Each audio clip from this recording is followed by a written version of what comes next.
যে এই বিগত এক বছর আগে আজকের যারা শহীদ হয়েছিল তাদের শহীদের আত্মা যেন শান্তি পায়, আমরা যেন এমন কোনো কিছু করি না তাদের আত্মায় যেন আমাদেরকে বদুয়া দেয়।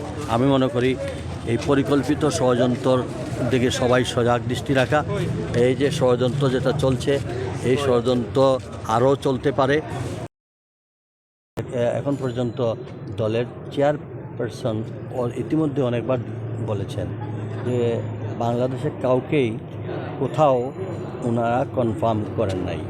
আর দলের ক্যান্ডিডেট আজকে একজন আছে, কালকে আরেকজন হতে পারে, দুইজন কেন সামনে নির্বাচনের তফসিল ঘোষণা আরও হইতে পারে।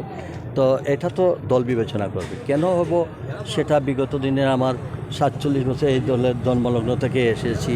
এই দলে আমি যখন যেভাবে সিদ্ধান্ত দিয়েছেন দলের সব সিদ্ধান্তই আমি মেনে নিয়েছি। আমি এখানে জনপ্রতিনিধি কাউন্সিলর থেকে শুরু করে এই ফ্যাসিজমের সময় এই এলাকার জন্য আমি সবার থেকে আমার এলাকার ভোটার যারা আমাকে জীবন বাজি রেখে তখন কেউ ছিলেন না, দলেরও নেতাকর্মীরা দাঁড়াইতে পারে নাই। আপনারা জানেন তাদের হামলা মামলা খুনের জন্য আমার কোনো এজেন্ট পর্যন্ত ছিল না। তখন কারা আমার এই ভোটের বাক্স ভোট দিয়ে কারা আমার পিছনে দাঁড়িয়েছিল, কারা আমাকে শক্তি, আমি সেই জনগণের কাছে আসছি। তারা যদি আমি বলি নাই তো আমি আমার মুরব্বীদের কাছে জিজ্ঞাসাবাদ করেছি। তারা সবাই মিলে সম্মিলিতভাবে যখন বলবেন আমার সেই আপিলটা আমি আমার কেন্দ্রের নেতাদের সামনে তুলে ধরবো। আর আপনার আমার এই কথা করার সুযোগ দিয়েছেন মিডিয়া করিয়া। আমরা জনাব আরিফুল হক সাহেবরে আমি নিজেও আজকে আমার মসজিদের বক্তব্য হয়েছি, আমরা কাছে মেহমান হিসাবে আসলাম। কিন্তু আরিফুল হক চৌধুরী তো আপনার লাগে মেহমান নাই।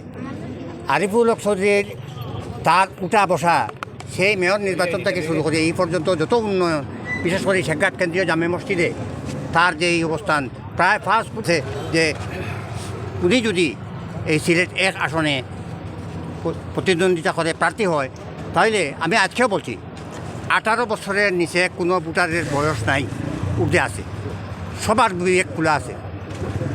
আরিফুল চৌধুরী সেখানে দিবেন, কৃতজ্ঞতা প্রকাশ করে তাকে বিন্দুতে যাবেন, ওটা আপনাদের ব্যাপার। কিন্তু আমি একজন দায়িত্বশীল হিসাবে, খাদেম হিসাবে মসজিদের আমি আহ্বান জানাবো যেন আমরা অকৃতজ্ঞ না হই। আমরা যেন কৃতজ্ঞতার সাথে মসজিদ এবং নগরীর যে যার দ্বারা উন্নয়ন হবে আল্লাহ যাকে তৌফিক দেন, তাকে যেন আল্লাহ তৌফিক দেন যে আমরা নির্বাচিত করে তার মাধ্যমে এই নগরীর উন্নয়ন